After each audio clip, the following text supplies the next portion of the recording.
Hey, it's Michael Sapersky here, and what you're about to listen to is a past interview that I think you'll enjoy.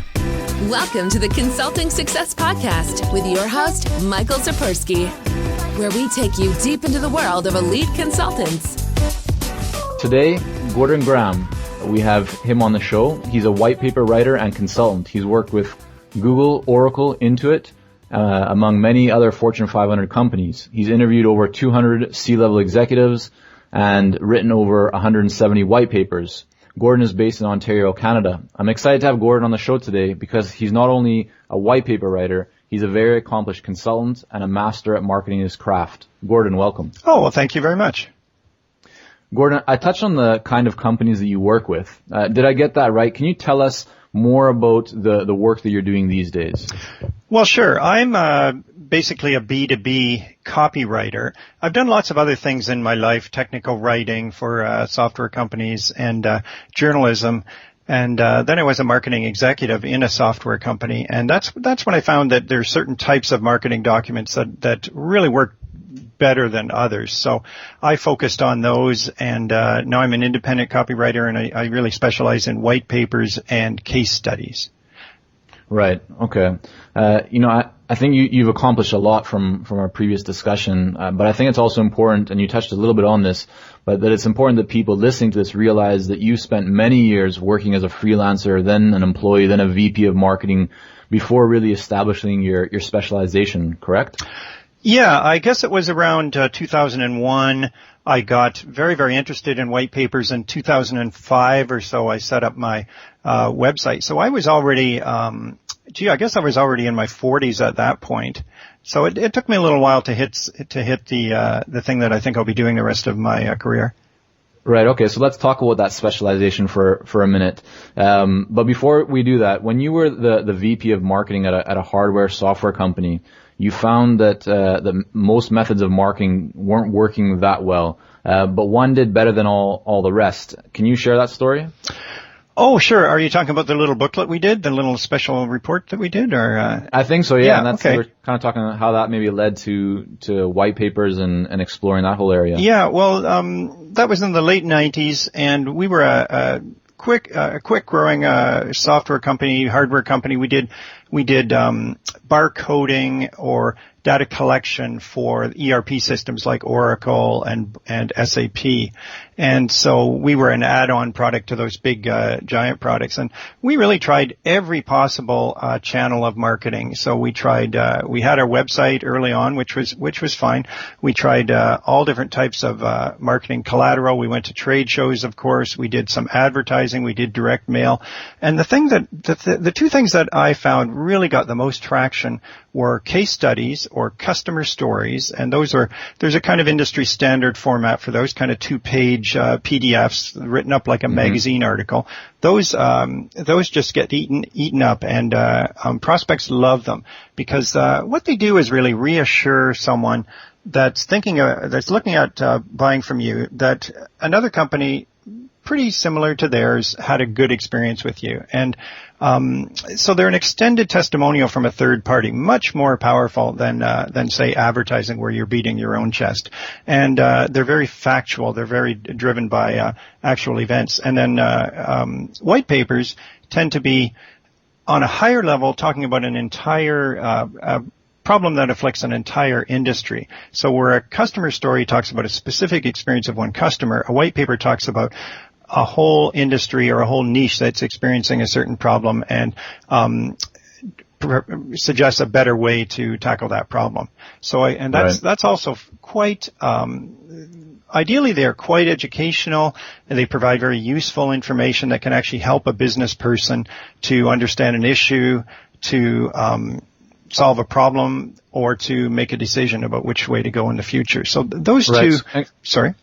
I was just going to ask you, Gordon, so back to when you were the VP of marketing of this company, what specifically were you said you were trying a lot of different things, and then you noticed that these kind of case studies, customer stories were working really well. Can you give us, a little bit more insight into exactly what you were doing at that time? I mean, how were you putting these out? Where, were they just put up on your website? Were they going to trade publications? A little bit more detail around how you were actually using these. Well, the classic way to do a customer story hasn't changed much over the years. You get a customer that's very, very happy, sort of a raving fan, who agrees to be interviewed, and you interview them and write it up in a 1 or 2 page article that you format like as a PDF, put it on your website. But that's only the beginning. Customer stories are so powerful because you can repurpose them in about 25 different ways. So, for instance, you can pull some slides for a company slide deck out of it. You can extract, if you record the interview, you can extract a nice little MP3 audio testimonial out of them. You can use a little snippet on a website with the company's logo, and then you can click through to get the bigger story. You can use an especially detailed customer story for a presentation at an industry event or a conference. So they're just the most rich material for repurposing. And you can, of course, also include those, tuck those into any kind of package where you're responding to an RFP, or you can send a link to them or the PDF themselves out to a fresh prospect. And really my advice for those is to make sure that you have one for every major customer segment. So if you sell, say you sell on the East Coast, well, you want to have a good customer on the East Coast, but say you sell into, say you consult into 2 different vertical markets. You want to have one customer story for each vertical market. So you would have 2 great customers in the right location, one in each of your chosen verticals, and that covers your market. And then you think, how often do you need to put out a new one? You might want to put out a new one every 6 months or every year or so. But you have to keep a nice fresh flow of those coming. So that's in terms of the customer stories. The white paper that we really did that got us the incredible results was, you wouldn't look at it and think it was a white paper because we published it like a little booklet, and it was called How to Unleash the Power of Your ERP System with Barcoding. And it was kind of like a fictionalized customer story because the story was a walkthrough of a fictitious company we called Acme Tricycle Works, and it was our 2 classic personalities or personas involved in a sale. It was Mike, the marketing. No, it was Victor, the vice president, and I forget the name of the engineer, but there was a kind of an IT. I can call him IT, Ivan, the IT advisor. And they were walking. So you really set the stage though within this so that you'd have the people that would generally be involved in the sale. Those were kind of the 2 main characters. Absolutely, yeah, absolutely. And it was as simple as a children's story. They were basically walking through the tricycle works, pausing at every section of their factory. So they were at shipping and receiving, and then they were at their inventory of parts, supplies, and then they were at their main production line. And then they walked through the office and they pointed out where the finance guys sit. And they would talk about, remember how terrible it was last Christmas when we had all those orders and we couldn't fill them and everybody was going crazy. Boy, last Christmas after we got our data collection system, things were so much smoother. Eh? Oh yeah, that was great. So they had it was mostly dialogue plus sprinkled with some factoids. I went back through about 10 years worth of trade magazines for that niche, and sprinkled in a lot of little facts and figures about the smallest barcode ever made were ones glued to the abdomens of honeybees to track honeybee Right, okay. Travels, and the biggest one ever made was on the side of a battleship, stuff like that, just to give it a little interest. That book was about, I think 48 pages. It cost us a fair bit. It cost us about $25,000, all told, to print that and research it and write it. But the result was millions and millions and millions of dollars worth of sales. And what, our West Coast sales rep put it best, and he said, when I go into a meeting with a prospect and I lay out a copy of our handbook in front of every place for everybody on the selection committee, I can see in their eyes that we have just raised up the vendor list to the very top of the list because we look serious and we're doing something that we obviously invested in, that we believe in because it's a physical object that's printed, and it's really simple and accessible, and it explains some of the benefits, helps paint the picture of some of the benefits that our prospective company may enjoy if they buy from us. So that was an expensive project, probably more expensive than your listeners will want to tackle. But the principle remains. If you put out useful information that helps your prospects understand an issue or solve a problem, they are going to really, really eat it up. And that's a great example because even though it cost you $25,000, back in those days when you launched it, it made you millions and millions of dollars. So your ROI on that was obviously very strong. Yes, because the typical sale, including hardware, software, and services, was $150,000 and up. So we didn't have to make too many sales to pay back for that booklet. So let's talk a little bit more about why do white papers work so well? I mean, even going back to this scenario, I've heard you say a few different things. And the one that you mentioned just right now is that when the salesperson goes into a meeting and they put this booklet on the table, that got the people's their attention as a way to stand out. But what are the other reasons that a white paper works so well as a marketing tool? That's a really great question, and I'm going to think for an instant and give you my best answer. I think on the highest level, white papers are fit into this huge trend of marketing with content. And your listeners have probably heard that, although I guess it may be a little fuzzy idea for some people. The idea of marketing with content really arose because of the web. In the old days, people used to have to, B2B buyers used to have to deal with salespeople, to find out any specifications or any pricing or anything about your offer. They would have to talk to a salesperson, and the salesperson would get them in their clutches and do the typical sales thing.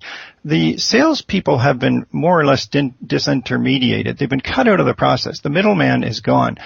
Something like the last survey I saw was 96%, I believe, of all B2B shoppers start the process by doing a search. And most of those are going to be doing a Google search, 2/3 of them, right? So this is how a B2B sale begins these days. And people serve themselves. B2B buyers serve themselves. So they come to your website in Google, they click on it, they look around. What are they going to be most attracted to? I guess I've got something a bit of a hard truth to impart, which is that nobody cares about your company, really.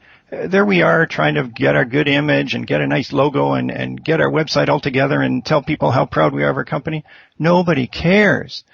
They care about their problems, just like we care about our problems. So I guess one of the things I would recommend to your listeners is to stop fussing about their branding and their logo and their company name and stop twiddling with their graphics on their web pages. I mean, the most important thing is to really turn it around and put yourself in your prospect's shoes and think about their troubles.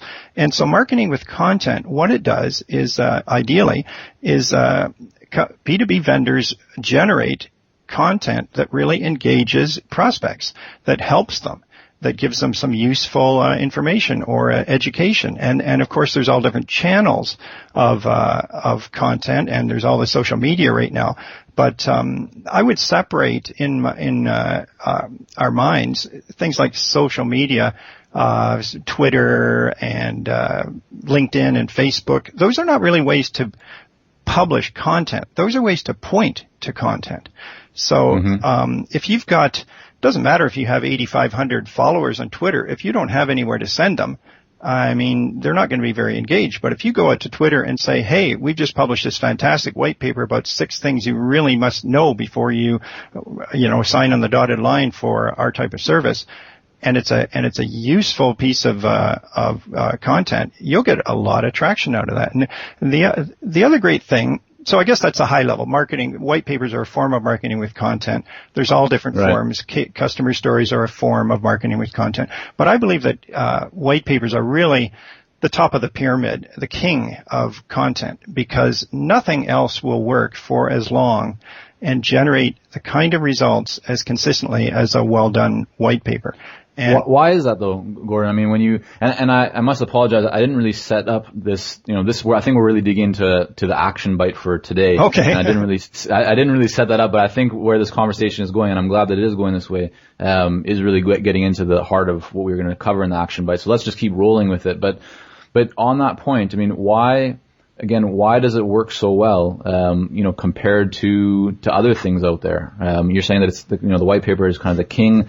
But when you look at all the other options that people have, what is it really that makes the white paper work so well? Well, let's compare it to one that's growing in popularity. Say videos, right? I mean, everybody likes watching videos, and there's a big discussion right now. Our white paper's dead. Nobody likes to read. People are gonna just watch video from now on. Forget all this text. Just do video. Well, I have a few problems with that, and one is that I've seen firsthand, and I know how I operate, and I talk to my clients all the time, and they tell me about how a complex B2B sale takes place.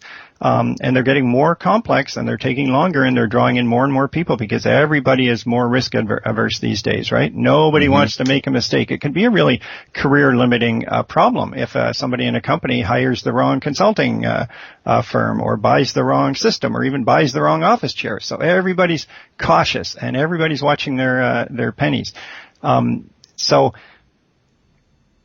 no other form of content is as meaty and as substantial and as well researched and as thoughtful and as substantial as a white paper, a 6 to 8 page white paper with footnotes that took a group a month or 6 weeks to create. That is going to have some meat in it compared to, say, a video walkthrough of your company showing people dancing on their desks, or even a video showing a top executive as a talking head going blah blah blah blah blah. I mean, that people may watch that, but the people that I want to influence are the people on the selection committee who are going to spend hundreds and hundreds of thousands of dollars or millions of dollars, and those people have to do more than watch videos.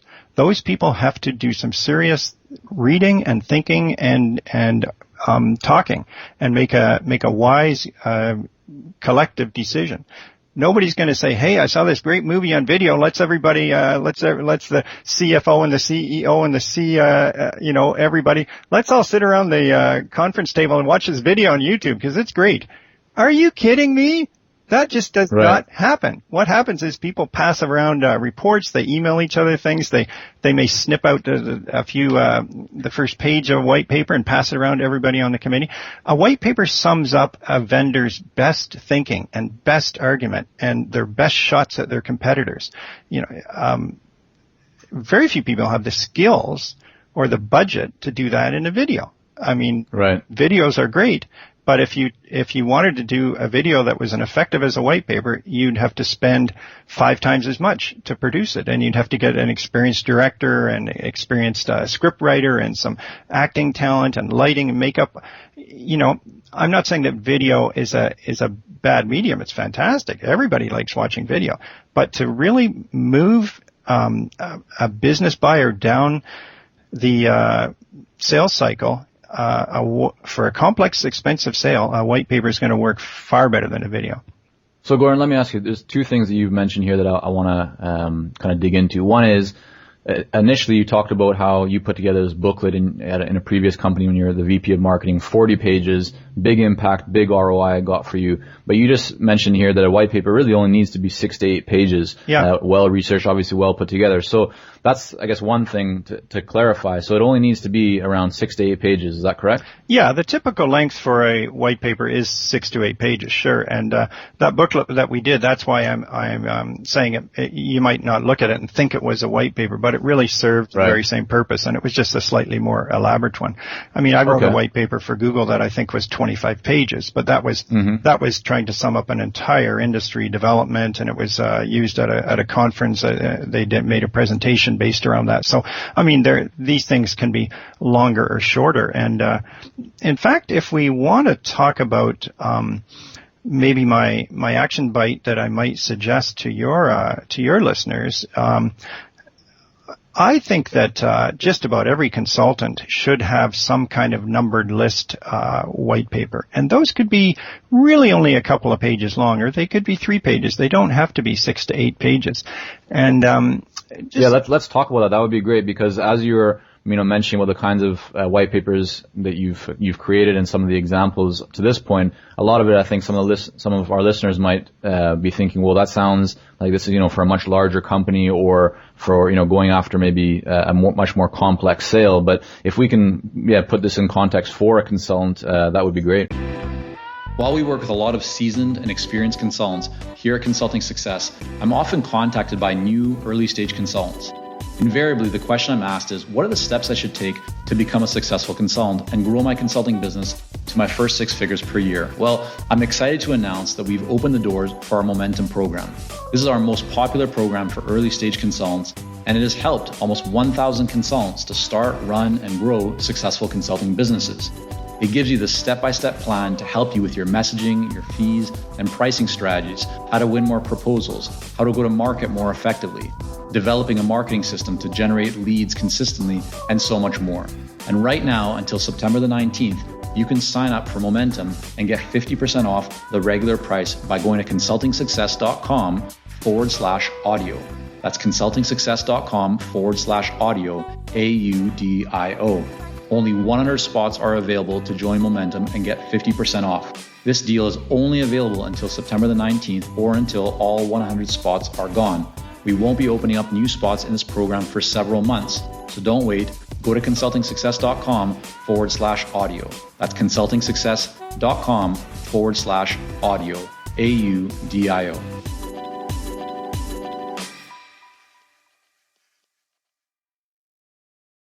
Yeah, well, let's talk about what you just said, because that was an excellent point, Michael.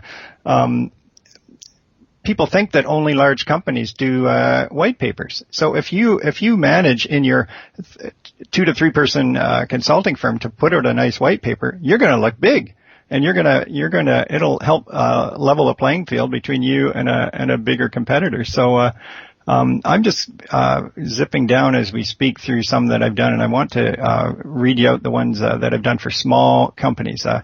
How to avoid 5 blind spots in internet filtering. That was a very small software company. Okay. And there's one that I'm looking for. How to cut wireless costs. 5 strategies and 14 tactics for CFOs. That's a 2-person company. 7 steps to a sensible BYOD strategy so you can sleep at night. That's for about a 10-person consulting company in North Carolina. And BYOD is bring your own device. So this is the idea that people will bring their own iPhones and their own iPads to work and want to use them. So 7 steps to a sensible BYOD strategy so you can sleep at night. And then one of my favorite ones, I'm looking for it here so I make sure to get it.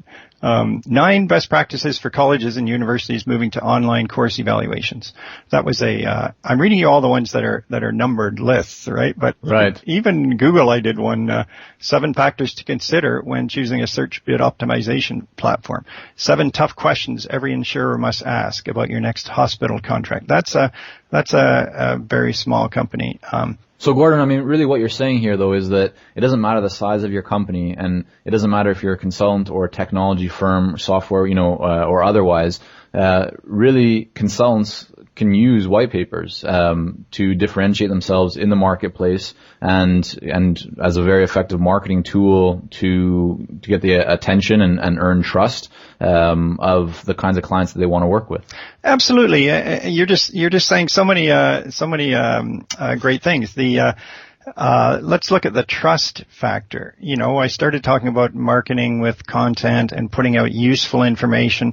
So what's the difference between a company that publishes useful content, even if they're a one-person company? Like, I'm a one-person company. I've got some contractors, but I'm a one-person company. I've got a special report on my website that's been downloaded something like 1,500 times. It's called How to Pick the Perfect Flavor for Your Next White Paper. It's about a 15-page white paper. I'm really trying to help people understand the 3 main types of white papers. I call them chocolate, vanilla, and strawberry. So the cover of that report is a as 3 scoops of ice cream.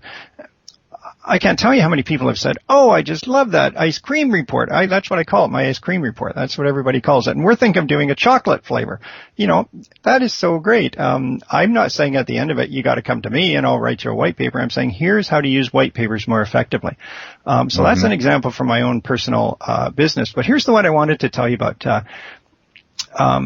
6 things you must know before you buy business process software. Now, this is a one-person company. He's a process consultant, and he really understands this one genre of software very well. It's called business process software. And what he's saying in here is, this kind of software only works for very structured processes. Most of what knowledge workers do is unstructured. The most valuable business processes are unstructured. Your key people probably won't want to use this kind of software, but there's a middle way to bring in and gain some of the benefits of this type of software. We're calling that a framework, and your key people will enjoy using a framework if you present it to them correctly. So he's saying, wait, before you buy some of this stuff and tie your company up in knots, read this. And I got to believe that somebody that reads this and goes, maybe we were about to make a huge blunder and spend $250,000 on this business process software. And, according to this guy, it's not even going to help us. It's going to hurt us. Right. I have the feeling that a lot of those people are going to pick up the phone and want to get him in for a call, and this is his main go-to-market device he's been using, and it's been working just fine for him because he's helping people understand a problem, right, or see an issue, or see a wider horizon. Now, he basically wrote that, and I helped him tweak it a little bit, but you can see these 6 things, 5 things, 7 things, 4 issues, 7 gotchas. The numbered list is what I call it, is a fantastic format, because everybody likes reading them. They promise a nice, short, snappy read. You can repurpose them as blog posts. They're just fantastic. And as far as the trust goes, so say that your company's looking at 3 different consulting firms, and one of them gives them a white paper like this, and the other 2 say, "Oh yes, we can help you install a business process software." Who do you think they're going to trust more? The ones that are saying, "Oh yeah, we're so good and we can really help you and sign here," or the guy that's saying, "Wait, here's something you got to understand before you go for this, and here's some useful information I've learned in my 10 years working with this kind of software." I mean, who are they going to trust? I think that most buyers are going to trust the company that gives them some useful information instead of just trying to get them to sign on the dotted line. And this is totally applicable to small consulting firms. The thing that I have interviewed lots of business executives, and the number one problem that they generally get around to saying, if I ask what's your biggest problem, especially smaller companies, they will often say, well, sure, it's hard, the economy, everything, but what's really hard is us standing out from the crowd. Everybody in our niche talks the same, they use the same lingo, we all have about the same prices. It's really hard for us to stand out and be different, and if we're up against some competitors, it's really hard for us to get our edge and gain any kind of advantage over them. Well, marketing with content is the way to gain an edge. Becoming a trusted advisor is exactly what consultants want, right? I mean, we want our customers to trust us and listen to us. And I guess the classic thing is know us and meet us, know us and like us, something like that, and white papers. I think you said it very well, Gordon, before when you said that everyone wants to stand out from the crowd, but no one wants to really do anything different. So yeah. It's like this mindset that, as you mentioned, everyone wants to really have an advantage. They want to be seen in the marketplace as an authority. They want to have that trust. But at the same time, most consultants and most people in business are just trying to, they end up doing the same thing that everyone else is doing, just thinking that they're going to try and do it better. But when there's clearly ways that you can stand out in the marketplace, and using white papers is a really good is one of those really good ways to do that. So I think that's great. I want to I'm looking at the time here, and I want to dig into one thing that really stood out to me, and that's that I think you have one of the best defined specializations and focus I've seen. I mean, on your website, your value proposition, your statement is very clear. You say, I help B2B technology firms tell their stories with crisp, compelling white papers. When you work with me, your white papers generate more leads, create more buzz, and cement more sales. I mean, that is so focused. And here also, I mean, Gordon, why aren't you saying that, you in the beginning you mentioned that you're really a copywriter, but why aren't you saying that you're a writer or a marketing writer or a copywriter on your website and in your marketing materials? I mean, why are you focusing so narrow on being a writer specifically for white papers? Well, I guess it goes back to, when you do an elevator pitch. A lot of people give their elevator pitch as a label, right? Just a kind of genre of, I am a copywriter, I'm a B2B copywriter, I'm a consultant, I'm a process consultant, I'm a SharePoint consultant. That really isn't a very good conversation starter.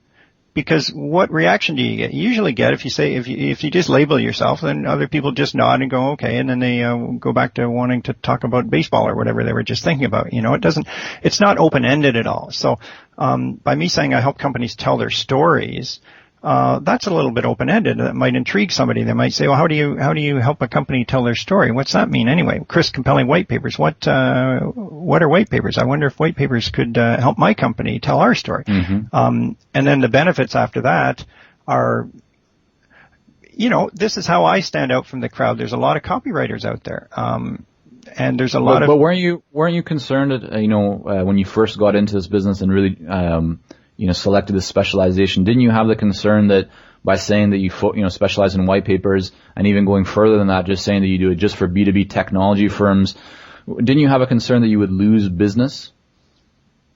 Well, that happens to be a huge niche with more business than I can possibly deal with, but, right.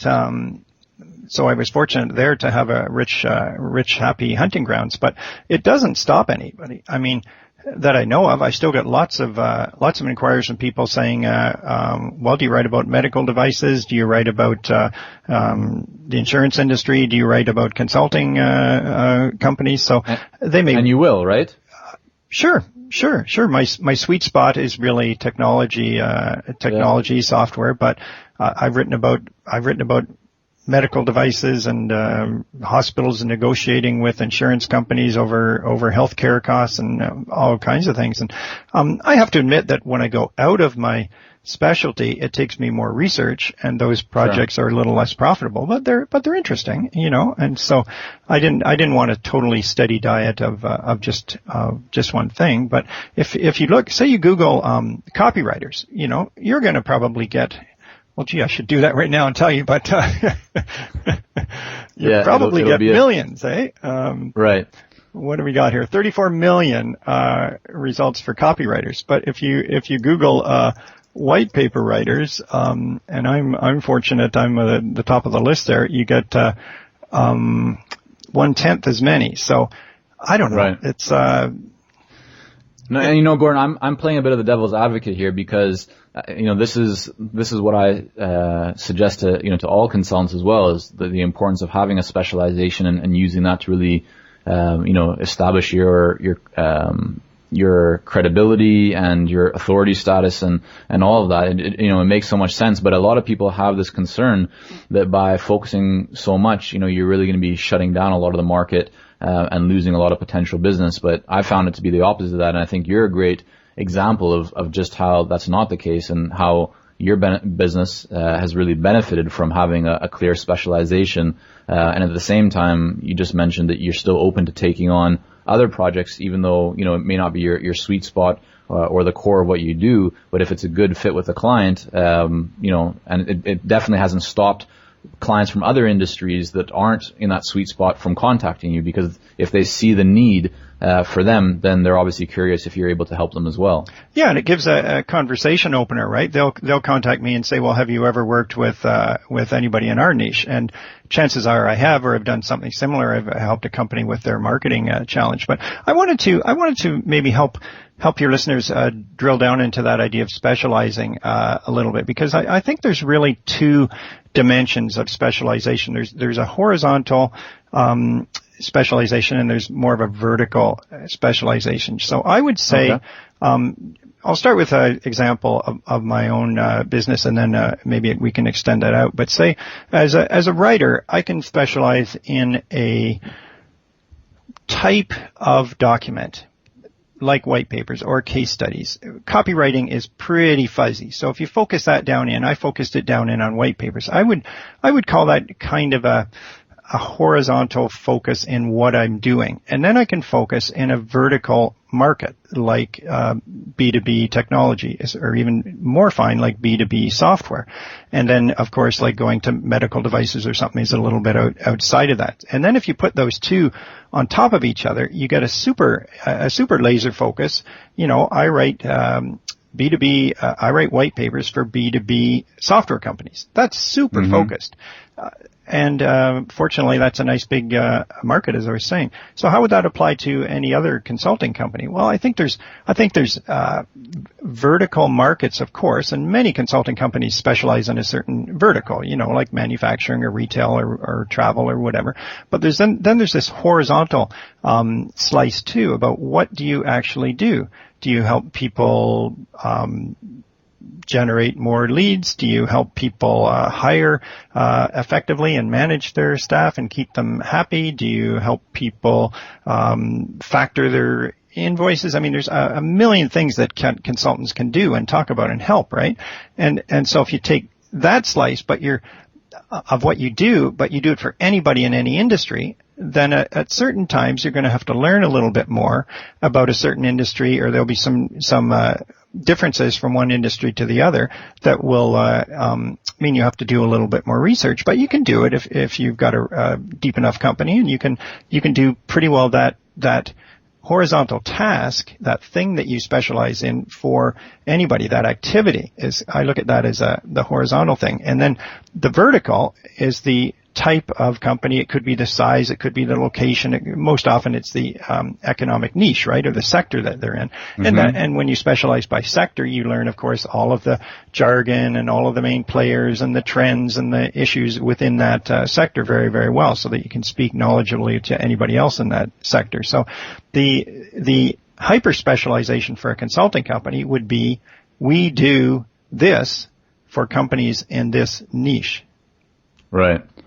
So it's the horizontal is what you do, the vertical is who you do it for, and then maybe one thing to add to that, if I'm correct here, is, and I think you do this very well, is talk about what the results that you generate are. So, we do this for this, and this is the result or the expectation or the deliverable or the outcome that you'll be able to achieve. Yeah. And the ultimate way to prove your results is to have your own customer stories or testimonials. I've been kind of too busy to write up my own, but I do have a list of samples with a short little testimonial from about 12 different companies on my site, and that's doing the trick for now. Right. Okay. And then, so Gordon, how about a few, as we're kind of getting near the end here, could you offer a few quick tips for the consultant listening to this that's thinking, okay, I'm sold on the idea of white papers. It's something that I think I should move forward with or consider creating. What's a quick overview of some key points that the consultant should keep in mind when creating a white paper? Well, I think that it's really important to put yourself in the shoes of your prospects. Forget talking about your own company and think about what is a nagging problem that they have been dealing with. The problem that your company, or one of the problems that your company exists to help them solve. Think about that and start off with that frame of mind, and then think about what you could say, your best thinking that you could offer them that you're not afraid to give away. And a lot of consultants are afraid to reveal their methods or their concepts or their insights. Well, gee, as long as you're afraid and you hold yourself back and you do what everybody else does, you're not going to stand out from the crowd. But believe me, as soon as you start standing up and saying, this is what we think, this is what we believe, and this is how it helps people, and this is this terrible problem that our industry is facing, and these are the ways that people have tried to tackle it in the past. None of those are any good. Here's a better way to do it. And you're not doing it in a pushy, salesy kind of way. You're doing it in a way to try to help educate people. Right. That will help you stand out. And the numbered list is the best way to do that. So all you do for a numbered list is you basically take one of these issues that your prospects are, it kind of keeps them up at night. You take one of these terrible problems, and then you just start free associating and thinking, well, gee, what 7 or 8 things could we tell them about that? Try and get a list of 20 things, 20 tips about, I read you down the list of the 6 things you must know before you buy business process software, but there's so that's an example. But you think about just blips, they don't have to be built into any big, long, connected narrative. It's a mosaic, right? So it's an idea here, an idea there. Oh, and another thing, and another thing, and another thing. Oh, and what about this? Oh, yeah, and there's that too. Oh, yeah, and here's another thing. So it can be tips, it can be questions, it can be gotchas, it can be best practices. And then keep the most powerful 6 or 7 or 8 of them, and write up a couple of paragraphs under each one, and there you've got a very, very handy, useful white paper. In fact, I can give you a quick example, and this is at the very, very low end of the market, the most simplistic version of a white paper you'd ever hear of. Say Joe the plumber, Joe the plumber, there's Joe the plumber, there's John the plumber, there's Jake the plumber. How is Joe going to stand out? Well, he decides to put together a little report, and it's 8 plumbing jobs you can do yourself, and 4 you should never touch with a 10-foot bowl. So he can say, okay, you can replace a washer. Okay, you can whatever. But you better not try to replace a whole toilet by yourself or replace a whole water heater by yourself. So if you've got water all over your basement and it's leaking out of your water heater that broke, you better call a plumber. And he puts that out on his website, and somebody's looking for a plumber, and they come across John, and they come across James, and they come across Jake, and then they come across Joe, and Joe is the only one of the batch that's got something. Here is our free special report about 8 jobs you can handle yourself and 4 that you really should call a plumber about. Who do you think they're going to trust more, and who do you think they're going to like more, and who do you think they're going to call? Because they'll call up Joe, and I bet you dollars to donuts, some of them are going to say, I saw your report, and I can do most of my own plumbing, but I got a job here that's number 3 in your list of I better call you, so I figured I'd give you a call. You're actually helping them understand something and figure out something and deal with a problem.